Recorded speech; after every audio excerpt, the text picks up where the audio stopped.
24/7. 24/7. Bold Moves Radio. Bold Moves Radio. Afrika nakupenda sana. Oh, Afrika nakupenda sana.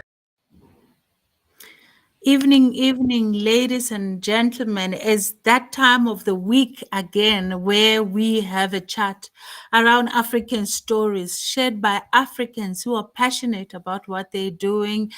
In this show called The African Experience, you are with me again, Mandla Aventina waka MABUNDA, and today I'm flying solo because my co-host, the one and only Dr. Hlami, is out there in the world changing narratives about Africans.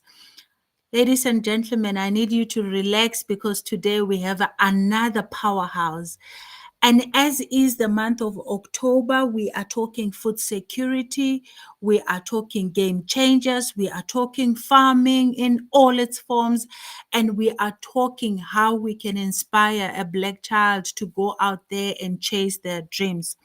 So without further ado, I'd like our guest to please greet the listeners and tell them, please introduce yourself to the listeners. Thank you, Manda.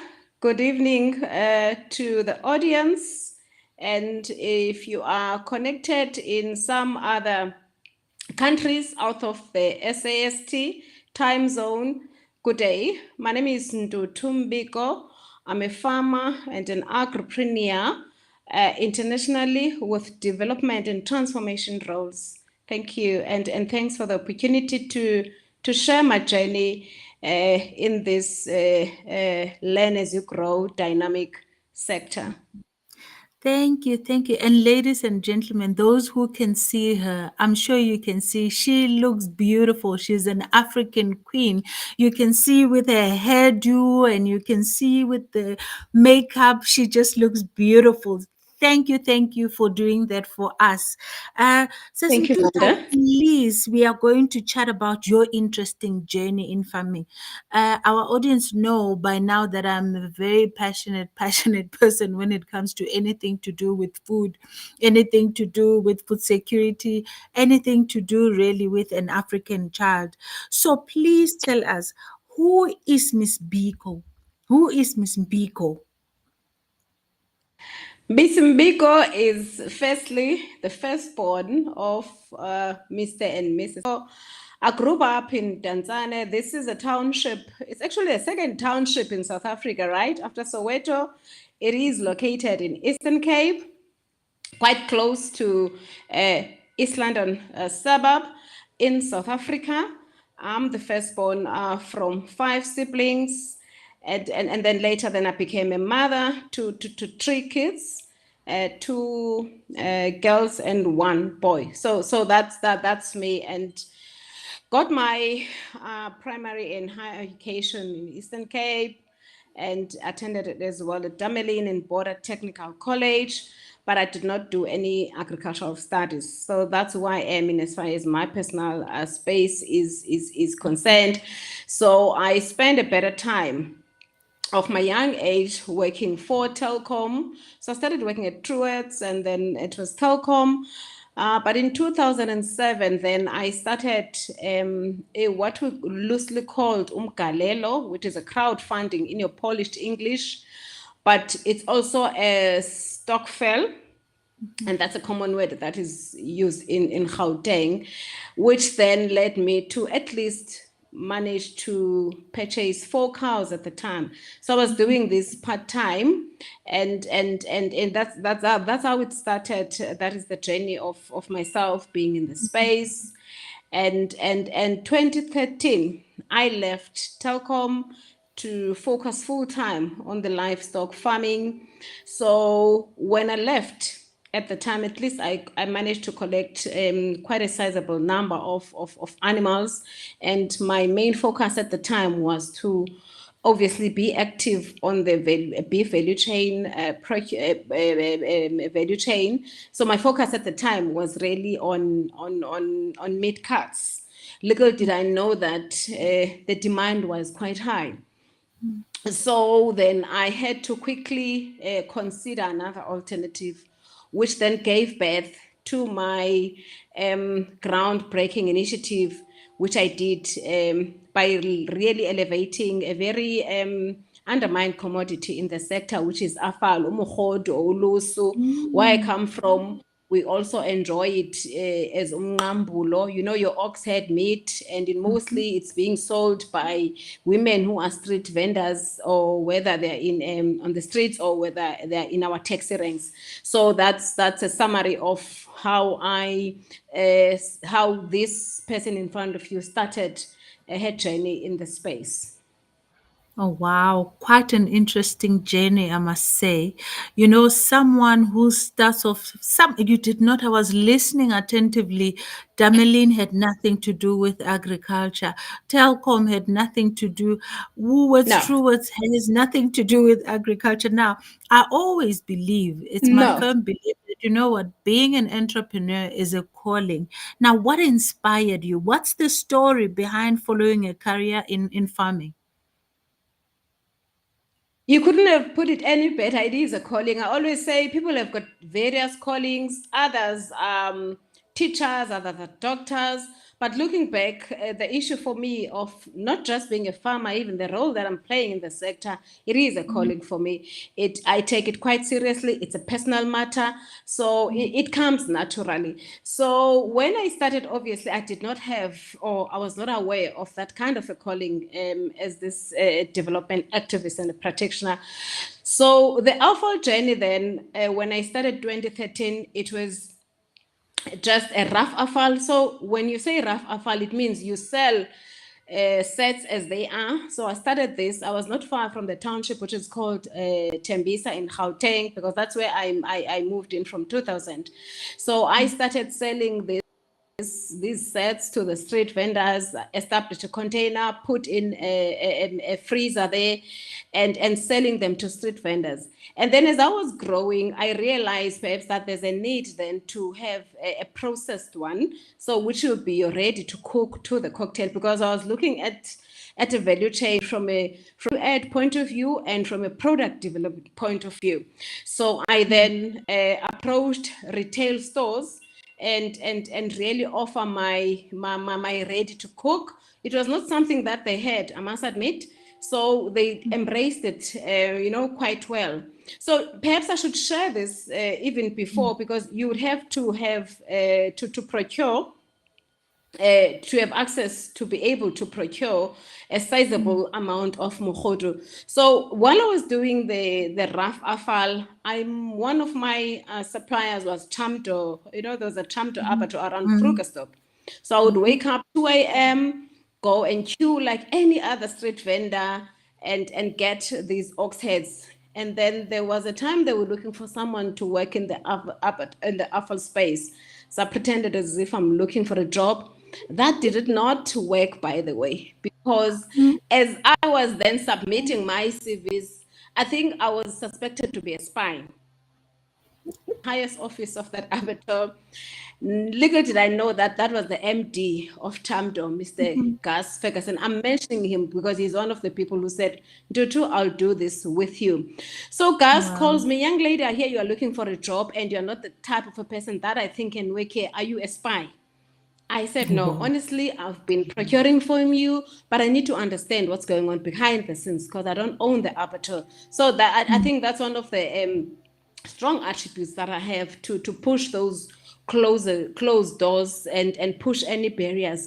And Mr. Ferguson, who was around early 80s, he was in his early 80s at the time, he said, look, to be the MD of Chamdo Abattoir with me. So that means every day, you are my mini-me for 6 months, learn whatever that you need to learn. So that opportunity really gave me insights on how the AFAL value chain itself works. Then that also meant that I'm able to access other abattoirs because there would be meetings within his office, and I got to meet other commercial farmers. Secondly, another person who handheld me while I was still starting was Dr. Prinsloo. He's your grass-fed farmer in Queenstown. I call him Mawawa because he thinks that he has a clan, which is Mbinga. He's an Afrikaner, he's a dentist, but he's also a grass-fed. And at the time, he was leading the red meat. He was also my supplier. So he's one of those people as well who can hold me and introduce me to a whole lot of other stakeholders in the industry. So that also enabled me to have access to almost every abattoir owner in the country because he introduced me to them. Oh my word. You know, it's such an inspiring story. But the more I listen to you, the more I see indeed and confirm that in this journey of being an entrepreneur, number one, you need to have a clear vision as to what you want to do. You wanted your Definitely. offal, you wanted it, and you said, I'm going where this thing I can get at the abattoir itself. And you need patience. And you know, one thing that we also think, no man is an island. You need someone to help you. And you had Mr. Ferguson our dentist there who assisted you.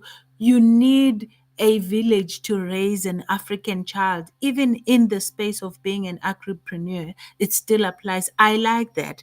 Now, someone would say, you know, livestock farming, they're thinking the smell of the offal, the head, it's not the most nicest place to be for a beautiful lady like yourself because it's male dominated. Hence, all your mentors that you mentioned now are all males, and for that matter, white males. Now, how did you find it? How were they? I know this, it to me it sounds like these were angels sent by God to come and hold your hand through the process. But how was it outside of your protected space of your mentors when you were attending these meetings, for example? And thanks for that. And indeed, although I might just have mentioned two at the beginning, but there was a whole lot. So it is indeed true. It takes the entire nation to raise a child. So each and every person, trust me that I know, played a critical role to be where I am today. Whether someone introduced me, for instance, you know, when I first met you, it was at the Agri-SA mini conference where, you know, Christo van Heerden, if you remember, gave us an opportunity to say, these are two people in the industry, come and tell us what you are doing. So it's such, you know, you might think that it's something that is legal, but it goes a long way. So someone might give you a key to open to a smaller door, but that smaller door will end up in another door. So out of my protected space, I never actually had a protected space, I must say, because I will further explain this when we are talking about my development and transformation roles in the sector. Out of my protected space, which I did not have much, I think the beauty to other stakeholders were people with authority. So at the time, there was no way that he said, Dr. Principal referred to me and you don't listen. Because at the time, he was sharing the organization. This is the person who introduced me to the CEO of all the abattoirs in the country. So whenever I'm getting a referral, it will be someone who's knowledgeable, who's in the sector. So it was not a difficult thing for me. I would be lying if I say that from that aspect. I mean, you had people like Womnik, I call him Womnik, Nick Senik, who would put everything aside and meet me in person, you know. So out of that, it was just my struggles, or dynamics or challenges, let me rather call them, in terms of making sure that I have sufficient stock, because by 2015 already I was supplying 16 stores in Gauteng and one in Marlborough and St. George Hotel and your filling station. I mean, your total garage, if you look at N1, Petroport, these are the filling stations where I would literally go and check if they have my product. If they don't have it, I would tell them, you know, I can offer a better product than you have. So for me, it was a matter of saying you are selling traditional meat, I can offer you better. So out it was just my dynamics of learning, particularly the cold chain compliance when you deal with retail stores. And when I got now into that unsafe space, when I have to negotiate with Pick and Pay that even if you 100 tons, I can't give you. So you need to understand. So I had to even educate the market themselves, particularly the retail store, that you must not see us as young farmers that were failing to give you the sufficient tons. This is how the value chain works. So be patient with us. You know what? I like your fearlessness. I like your passion. It comes through even even online. And I hope someone out there is actually listening that we need to get over that fear as abantu abamnyama saying, you know what, maybe I shouldn't be saying this, maybe I should be apologetic. Ladies and gentlemen, today I'm talking to a very fierce businesswoman and agripreneur of note. You heard for yourself. I mean, she is servicing more than 16 Pick and Pays. She's also servicing, I'm noting here, St. George's Hotel. So you are feeding all our comrades here, Sissy. So that is very interesting to, to also see. But on that note, I want us to take a very short break. When we come back, we'll hear more from this dynamic lady. Let's go on an ad break. We're coming back.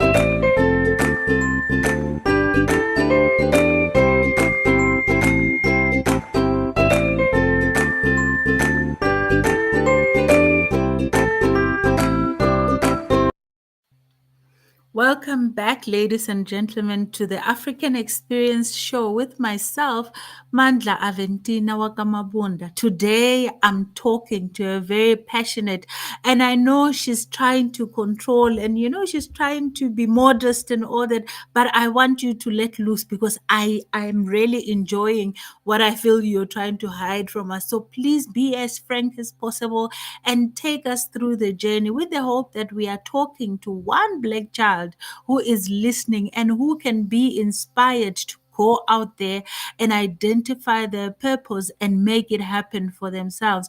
Before we carry on, I'd like to acknowledge part of our people who are always listening to us and they also inspire us in their own stories. I see here my former teacher, Mr. Nyiko Maluleke. He's saying it's interesting, and I know you'll find it interesting because this is one agripreneur, I can tell you that. And here's our sister, Lance Vuma, saying evening family, and Miss Caroline saying, yes, I agree. It's actually a calling and a gift, and I agree 100%. And I'm sure Shiluba Precious was just saying hello to us. So, Ceci, one cannot help to pick up that you are a very, very passionate individual. You also, so when we select people to come on our show, we also give them the liberty of choosing a theme that they want to talk under. Now, your theme, you chose women in agribusiness grabbing the bulls by the horns. Wow, that's a very strong theme. That is very gender mainstreaming theme. I want you to talk to us about the theme, and your passion about women entrepreneurs. Thanks, Manda. Let me first then by just providing background to that because it's not something that just that I plan to do. By the way, I plan to be a most successful businesswoman in the red meat. Little did I know that God and my ancestors have got their plans. And what do I mean by that? So as I was then looking for support, particularly for a farm, because I've been leasing land, I don't own a farm, and as well funding. And I think one of the things that we must appreciate is that my entity really was a self-funded entity. So as I was going through all these dynamics, Dr. Prinsley told me about AFASA. And he introduced me to them. And after he just introduced me, we had an opportunity of headhunting. So I was also asked to be part of the panel that will headhunt the president at the time, which then I had a privilege to interview myself. And she happened then to nominate me to leave the transformation desk of AFASA, which is the African Farmers Association of South Africa. So while I was busy doing that, she then asked me to co-found a women's desk, right? So at the time, now this is 2016, around September, the then president launched Pakisa Land Reform Program. And Dr. Vuyo is just a month in AFASA, and she then said, Ntuthu, please go and represent me in the Pakisa Land Reform Dialogue. Now, I'm a private farmer. I didn't even know about the other issues in the industry and all that. And I'm going there and I'm saying, oh Lord. So when I get there, obviously my focus was on land. And the beauty of this arrangement was that there was a private and the commercial sector, because this was a policy dialogue that would then shape the industry. So hence there were all these role players and everyone who matters in agriculture, whether you are HOD, MECs, they would be there, and premiers. So when I got there, I'm in the land, I'm told, no, we need you at livestock. There's no other female that can do this. Go and lead the livestock work stream. And I'm trying to give this background because Dr. Mahlati, the late Dr. Vuyokazi Mahlangu, is the person who actually unleashed this potential, because I did not know. The only leadership that I would know was being the firstborn at home, and that's it. And perhaps this was molded by my parents as well, because I'm coming from a very strict family. So that's when then I learned all about the industry sector, and really now understand the numbers, the actual numbers within the value chain, being it horizontal or vertical. And then I realized that we haven't even scratched the surface. We are just fighting over crumbs. There's a lot happening in the industry. And then the animal in me then was unleashed. And I knew that there and there I am going to focus my energy and have a targeted focus on women. Firstly, because I can relate to the challenges, and who else can tell it better? Because I'm within the space and I know exactly the challenges. So that's how this animal in me was unleashed. And that role meant that every month you provide feedback to the presidency, to the minister, so that they understand that the policy is taking shape, and the private sectors, and which, by the way, led us as a country to sign the partnership that we currently have with the China for beef opportunity. So that was my first encounter of the industry sector, and this is when my leadership role was unleashed. And so now being part of AFASA from that meant that you have to represent the organization, because you have to talk from a point of influence and authority in as far as industry sectors are concerned. So from there, obviously, then I would I would spend a lot of time with the late Dr. Vuyokazi Mahlangu, and that's basically the woman who saw what the skills that I possessed that I was not even aware of. So that position kept me so much busy, to an extent that even when Europe was visiting the southern region, I was co-leading that delegation who had to discuss the partnership roles between southern region. Obviously, that entails South Africa and EU. So it was a trade fair. So being part of AFASA as well, because we are a federation that is part of the bigger farming community in the southern region, which is called Sakau, you would then have an opportunity to interact with other country leaders at regional level and also in continental level.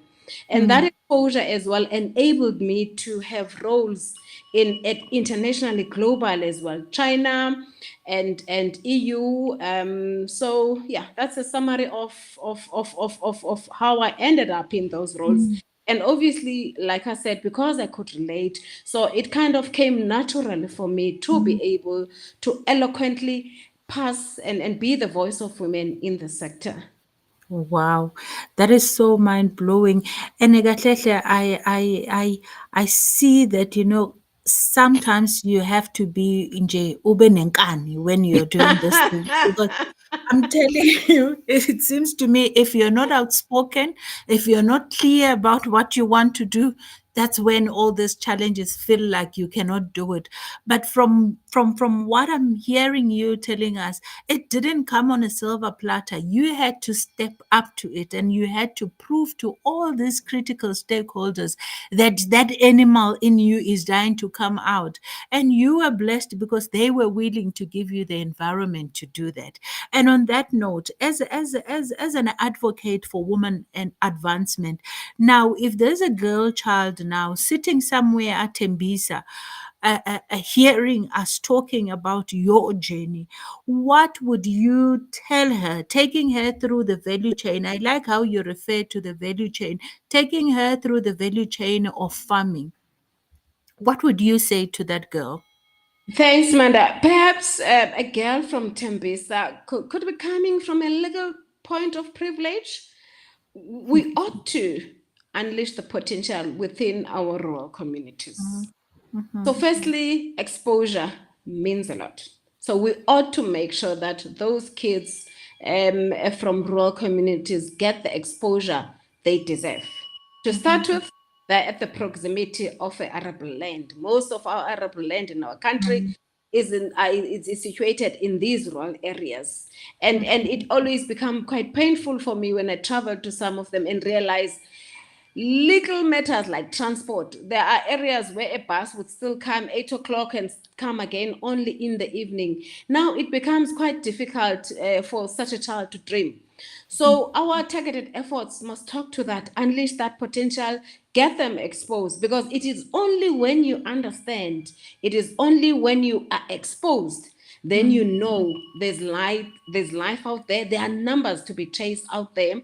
And also, once they understand that there are numbers to be chased out there, they will begin to appreciate that those numbers are driven by the arable land that they're situated in. So for that little girl, I mean, it does not have to be a livestock. Find your passion. Once you find your passion within agriculture, the opportunities are endless, and you have to look at both at the horizontal and vertical value chain, and these are the terms that they can quickly Google, and then understand the numbers, and then follow that. Use your passion. I always say, be arrogant in your approach. For a lack of a better word, you ought to fight for it. Unfortunately, I might not have time to share all the extreme challenges, but not everyone would come and be willing to assist you. It's on that today. I'm just focusing on the positives one, but have that fighting spirit. You ought to have. If you don't have that, it will be a matter of history. Like I said, I haven't received any funding in my funding business, and I'm also encouraging that actually start with your own money, because if farming is a very learn as you grow, challenging, costly space. Yep. So you need to make all your mistakes with your money so that by the time you bring investors' money, and I'm saying investors' money because even the money that you get to borrow, whether it's from, by the way, from government or from private sector, that's investment that is coming to assist you. So you need to pay all your school fees with your own money, and by the time you bring the investors, at least 70% of the work, you are able to execute it quite well and be aggressive, be hungry for success. That's another thing.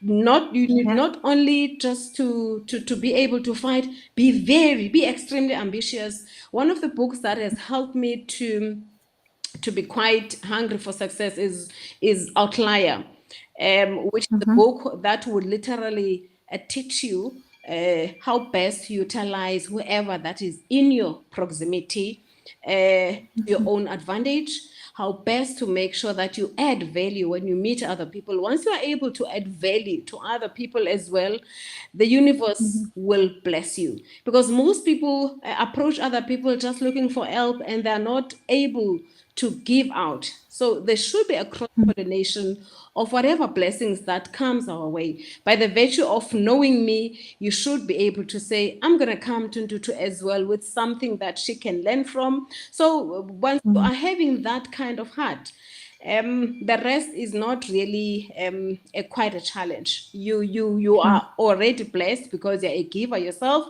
The rest will come naturally. But be hungry for success. Be extremely hungry, actually. Wow, thank you so, so much. And I'm hoping our people out there are listening that you need to be hungry for success. Yes.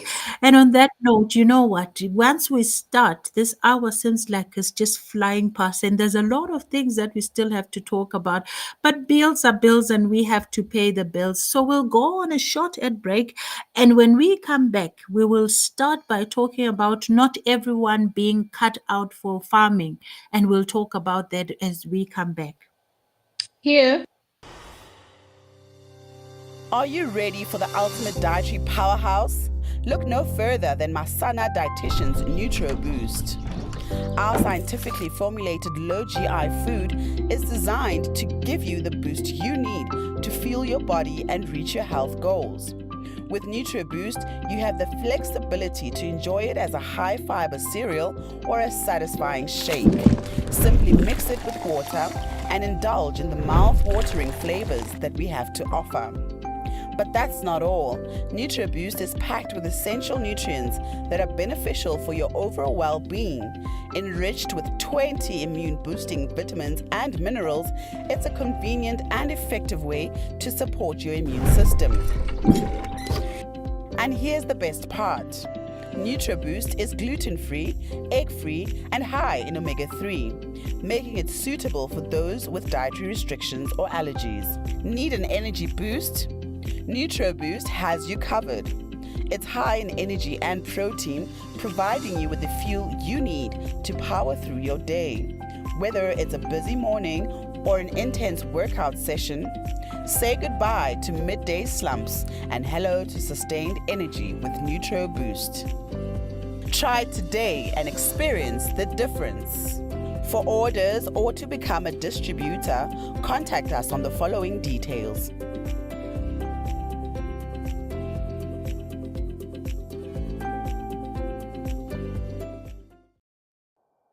Welcome back, ladies and gentlemen. Today I'm talking to yet another powerhouse in the agri space.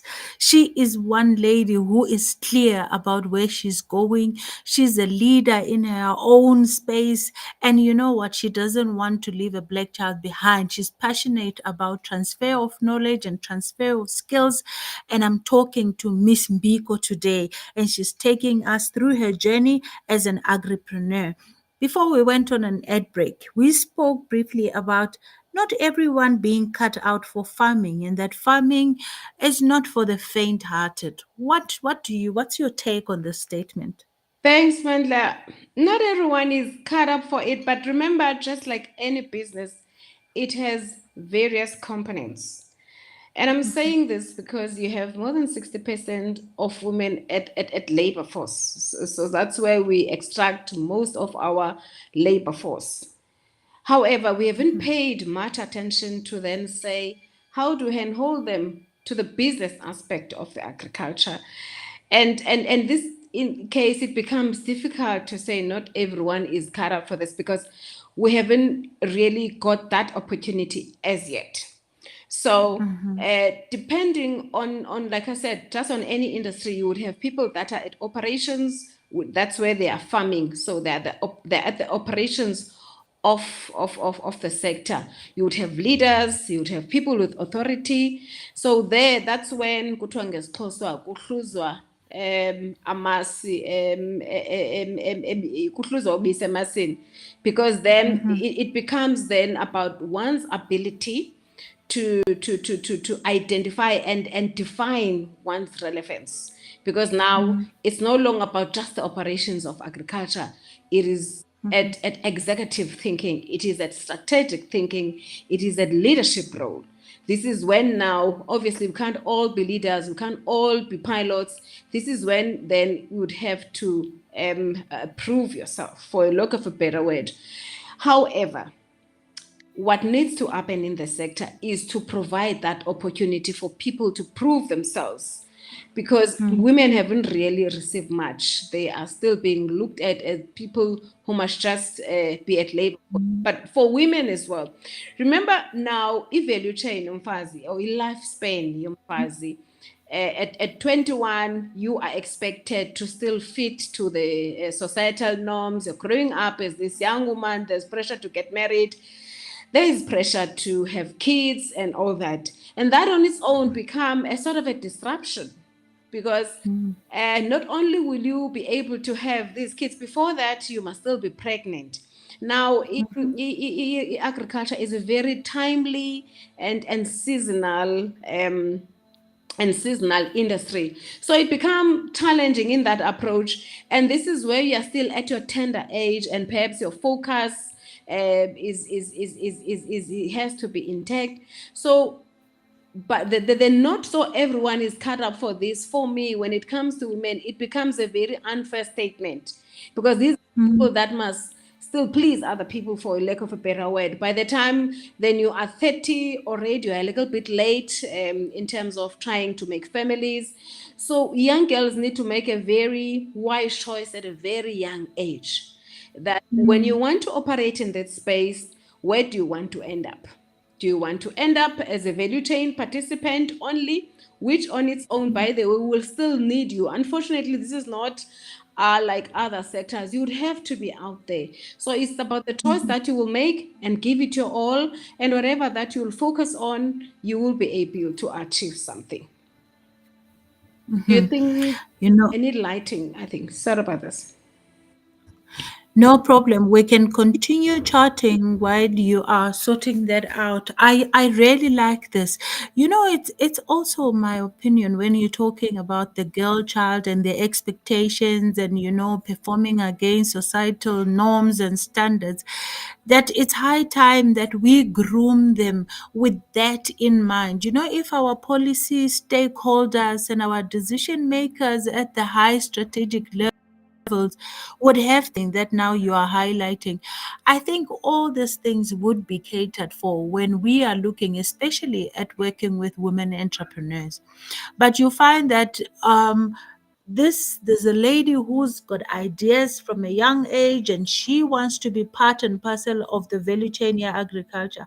However, on the other hand, people who need to influence that journey for her are not coming to the party. So I like that, and I want you to talk to us about some of the leadership roles that you are playing in this space, because I know that you're very well traveled. Trust you me, on this show we do our homework. I went on your LinkedIn pages, I went on your social pages.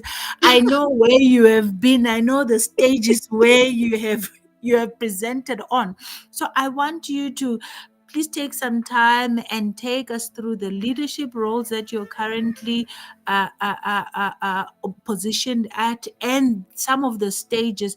DJ Messi, if we can, now this is the time where we need to also showcase some of the pictures and talk through them as well, if you're able to. Should I wait for the pictures to? No, it's fine. We can start Okay. talking. No, when thanks. they talk us through that. So, like I said, the role then that I hold at AFASA enabled me then to really avail myself and represent the farmers. So not only women only, but the farmers at times at large. So that meant then traveling extensively. So the picture that is currently there now, and it is one of the great highlights. So this is the Bill Gates Foundation, where we had to look at the climate smart livestock systems, where I was representing South Africa. And I must say, Amanda, when Bill Gates says, Ntuthu and others, I have money, guys, put up your thinking tech so that I can play a role of being developmental.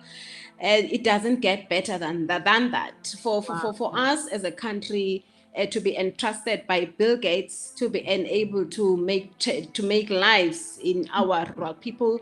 It's an opportunity that I'll never take lightly at all, because I was representing South Africa there.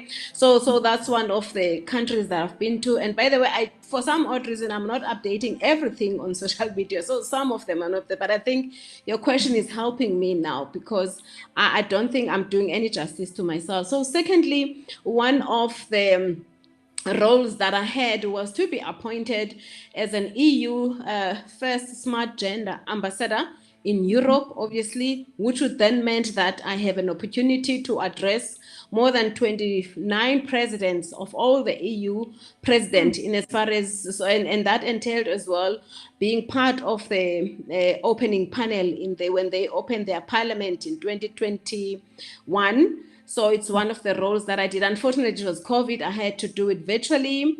I've been to Paris, which is France, where I was in Paris, and also toured around south of Paris. There are livestock farmers there. It was an event where we had also an opportunity to directly engage with the Minister of Agriculture in France, where we're looking at the kind of livestock, particularly cattle breeds, that we can start considering from a cross-pollination point of view. In Italy, I was sent by Eastern Cape. So one of my roles is to serve on the Eastern Cape Rural Development Agency, where then I was tasked to go and represent the province in Italy on their sector summit, which then meant that I engaged with all the strategic stakeholders who are keen to invest in Eastern Cape. And the reason why this was important, the Eastern Cape holds, I know it's my home and I might sound biased, but this is where most of the arable capability is. This is where you have the 2/3. There's a water belt that has the SA's best water, which means that we have a wetland in Eastern Cape. So hence you have so much of this arable capability. I mean, we have the best livestock. You have the Karoo lamb only from Eastern Cape. You have most of the citrus. You have more than 60% of the wool coming from Eastern Cape that we export to China. So that was my role in Italy. And I also got then an opportunity which led to my BRICS Award, where I represented actually the continent on the China Modernization Africa framework, where we engaged for 2 weeks with the Chinese business under their presidents. I was part then of the opening speakers at that particular activity, where I had to address the Chinese and the rest of the world, how best can China and Africa work from innovation and creativity aspect for the benefit of both countries. Just as a summary, when the president, so I've also attended quite a number of presidential meetings in the continent through CADAP, where I am then a delegate of African Union, had engaged with the Zimbabwean president when he was just appointed, because they wanted to understand how best can we work together in agriculture, and also had an opportunity to interact with the Kenya president, Uganda, quite a few, and representing the country. And there's also the role that I'm currently serving under the Office of the Presidents in South Africa, which is a Women Economic Assembly, which is quite an interesting role, because I am part of the women who are looking at all the sectors that are key contributors to our GDP. And our role is to provide a framework that will allow the country to implement the 40% procurement policy that was approved by the parliament. And this is quite exciting, Manda, because much as that policy was implemented, we realized that there's nothing much that was done because there was no framework. So within Wikona, I'm leading the agriculture, and on annual basis, we report directly to the president, indicate what has been done. The picture that we are seeing now, it was 2017, actually. This is one of my first participation in the boards. This was a Red Mist Industry Trust, where I was tasked to provide the transformation framework for the red meat sector. And I was also serving on the Red Meat Research and Development Trust, and also serving on the Red Meat Bursary Working Committee, where I was part of the team that is awarding bursaries from from a degree up to PhD level, where actually part of the achievements that we've done within that bursary was to look at the objectives of the bursary itself, because one of the matters that was picked up was that there were only few institutions that were awarded these bursaries. And this is one of the things that I would like to put out there as we get nominated to these boards. Let's not shy away from questioning the actual mandate, the actual policy, the actual objectives. Because at times people are reluctant and they will give you that.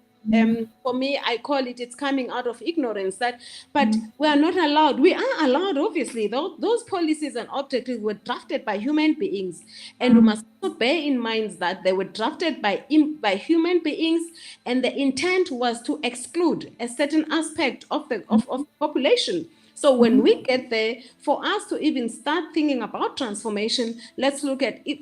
Let's look at how best are they serving what we want to achieve. So one of the things that we achieved there was to allow the objective to grow and be able to attract other institutions as well, particularly from PDIs, and also allow the students to be innovative and creative when they submit their proposals and their theses, those that are submitted PhD. So those are the roles that I'm playing in the sector, and other boards that I've had, and I'm currently also serving on the Land Bank Group, which I was appointed in 2021, and which is quite an exciting one because for many years I've been an applicant to Land Bank looking for funding. Yeah, interesting. Interesting. So yeah, a few years down the line, suffering from getting funding from them, I have Minister Godungona who entrusted me to say, Ntuthu, we need farmers so that we can start looking at how best can we grow the sector. I think you know that we are taking a developmental and transformation approach in as far as the funding is concerned. I am also part of the UN Women Climate Smart Council. I'm also part of what we call an Agri-Trade Forum, where we are working also with World Trade Organization, looking at all the bilateral agreements that we possess as a country in the agricultural space. So I am quite doing a lot. You know, I only realize when I have to tell a story about what I'm doing, and I was like, oh, Ntuthu, but you are doing quite a lot. No, I we am thank also you. part of what we call Agricultural Research Council Center of Excellence, where I am leading a feedlot value chain project, but also I'm part of the team that has crafted the wildlife strategy, the team that has crafted the goat meat value chain, which is the Chevron when you want to sound polished. I'm also advising the Minister of Police about, and obviously my relevance there is how do we look at GBV in the farming community. And I've always said when we speak about the GBV, we're looking at one aspect of it. So I am part of the team that is focusing on rural safety for the benefit of farmers, and we report to the Minister quarterly. I'm also part of the high-level task team, which is advising Minister Barbara Crazy on the Chamber framework on the wildlife economy. I have had the opportunity of advising the Minister of Agriculture as well, part of the high-level task team during COVID, by the way. And one of the success stories there was to enable the access to the township people. You know, at the time, you needed a permit to be able to trade. And when it started, it was only well-established businesses who got the permit. And I'm happy that Minister didn't waste time when we had to advise who else need these permits, because people sometimes forget the critical contribution that the local value chain drivers in the townships and rural communities, that it plays a huge role in our GDP. So that tasking was very critical at the time because the country was faced with something that they never thought of.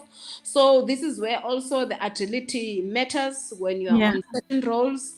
I've also played a role, actually. I remember I had an opportunity to meet the entire John Deere MD from Germany when they visited South Africa, when there were false interpretation of what we mean by expropriation without compensation, because people were selling this narrative that Black people just Yeah, want to steal Tata. land.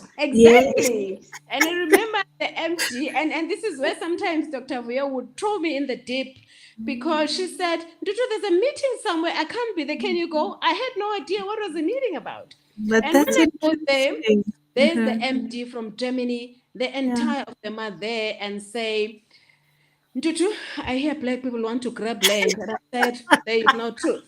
And there was also this narrative that all the Black farmers, when we are assisted, we are not meeting Yeah. up task and all that. I said, look at me. I never got any funding, and this is what I'm doing in the space. Yeah. So that narrative is not. So there's quite critical roles, that are, and then John Deere at the time was ready to think otherwise about South Africa, but they remained. Wow. So it's one of those things you think they are small, but when you look back, you realize that really They're big. organized agriculture has a Yeah. critical role to play in our sector. Sure. Ceci, what a mouthful. Like I said, It is you think we have a lot of time. Look now, we have less than 10 minutes to do this less than thing. 10 And we minutes. still our questions and answer that we have prepared, it's not even, but Yeah.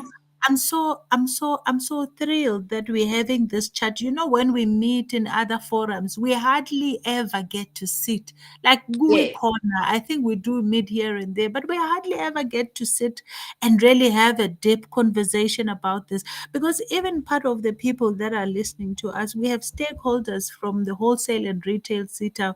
So one Takani Mabasa has said, I'm very passionate about bursaries for the youth. Mhm. How do we get them involved from the retail side? And that is another issue about us. We are good with coming with ideas, but now because of our background and history, we don't have access to markets because markets do not belong to us. Now we need to start having that conversation of how do we also start our own markets within the sectors that we belong to.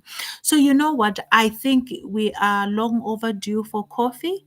We need to set aside some time and then we sit and we talk and we see what more value can we add to an African child. So Thank if you. someone is really into what you have said, how do we get hold of you? They want to know. People want the Okay. numbers now.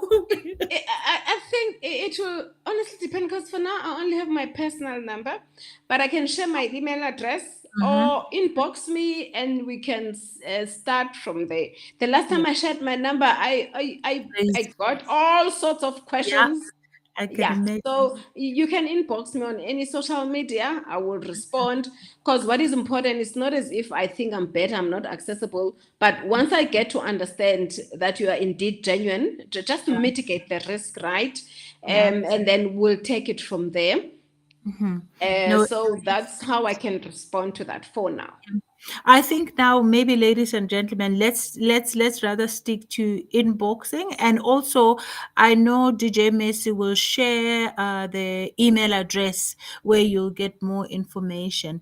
So on that note, yesterday it was World Food Day. Yeah, the 16th was World Food Day. What does it mean? Because it was declared by the UN. What does it mean for you, sis? I like that question. Thanks, Manda. Firstly, obviously, it's a World Food Day, and the aim really is to reach a certain target and make sure that the food security issues are addressed. Mhm. But then we need to quickly start looking at it from have an end-to-end approach when you look at this, because you cannot you cannot achieve food security while you are living in the context of South Africa, by the way, the better part of the population out of the sector, right? From a value chain participation. I fully agree with you. From consumption level, we are there. Oh, we are eating. We are eating.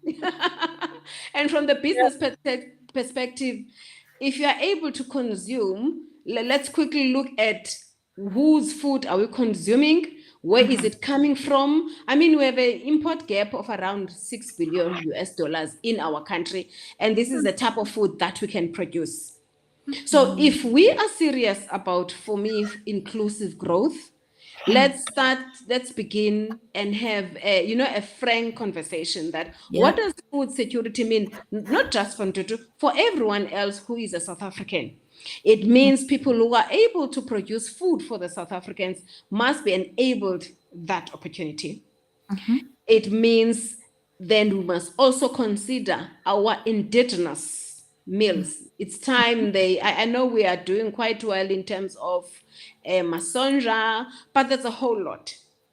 So for me, food security as a country, let's have an end-to-end, comprehensive thinking about it. It's not just about consumption. It's about making sure that a sizable number of capable South Africans are able to play a role in both horizontal and vertical part of the value chains.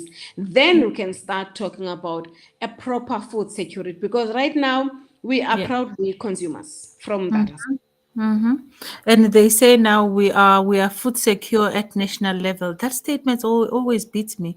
We are food secure at national level, but household level, people are going hungry. Yes. Honestly, Yeah. we are And making food and for just selling to other people. We need to definitely. start at home. When are we going to do that? But anyway, we have less than 3 minutes now. How do you balance all this out? Honestly, you are just a woman on a mission, but we need to take care of you physically, spiritually, and otherwise. How do you balance all this with the many hats that you wear? I've heard people saying you try and create balance. It's difficult. One or two things will suffer, Yeah. but we have to keep moving. I mean, that's the honest truth. I don't want to lie. Hence, I always say it's difficult for a young lady who's at 21 who still want to get married and have kids. The other will suffer. The other will be successful. Remember, on a couple arrangement, when we support our partners, whether we're married or not, we keep the fires burning, right, for them. And I think that's the type of developmental mindset that the society quickly needs to adapt. Because when there's a project at home, one of the people must be elevated. That project, there must be a targeted focus on that. Because honestly, there's no other way. You won't be able to achieve everything. So that's how best I can respond to that question. The other will suffer. Yeah. So you have to make that informed decision and be comfortable with it and be content with it. So it needs very sober-minded partners and mature partners Wow, that's who are another. ready to support and give it your all. And perhaps in one of your conversations, you must invite these entrepreneurs. Let's start unpacking what does supporting a partner means in the context of supporting a partner. Oh, I'm really enjoying this conversation. It's something that is a breath of fresh air. We are tapping into topics that we generally shy away from. We need to talk about this supporting each other, especially Yeah. if entrepreneurship is part of that marriage or that relationship. Is very critical to understand what the end goal is and what the plan around that is. On that note, before we end all our shows, we have a part where we say We give it to you to say to South Africa, Africa and beyond what's on your mind. We call that our parting shots. Our executive producer, Pastor Strike, likes saying we need to give our guests a parting shot. What will be your parting shot? Just like the theme, you have to grab the bull by the horns, because the environment needs that type of hostility for us to achieve the inclusive vote, not in a rude manner, but it simply means that let's not outsource our plight. And this is in general. Whoever that is hungry for success, do it and give it your all, and appreciate all the storms and all the sunny days about it. That's part of growth. And be focused, do whatever that works for you, whether you pray to God or believe on both the ancestors, whatever that works for you, keep that busy, because you will need that. They'll have to be there for you. Wow, what a way. I think it's a perfect way of ending the show. Whatever you believe in, ladies and gentlemen, keep them busy, Yes, because they don't let need it to rest. support, they need to support your dream and make you realize your African journey and African story as an African child. On that note, Ceci, 1 hour was never enough. Definitely. Had fun chatting to you. I learned a lot about being an agripreneur. And you know what? Please, next time when we call you, please open your heart to us and come and share your story. A lot of people, we couldn't even go through half of the messages from Yes. our viewers and listeners, because we did not have time and we did not want to miss an inch of it. And on that note, I'd like to thank you so much for coming and gracing us on our show. My name is Mandla Aventina Wakamabunda, ladies and gentlemen, and you must agree with me, this was a brilliant show.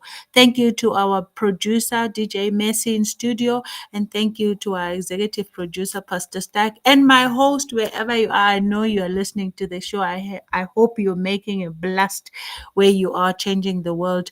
Thank you and God bless. Next week, same place, same time, we are here again. Thank you. Thank you, Manda.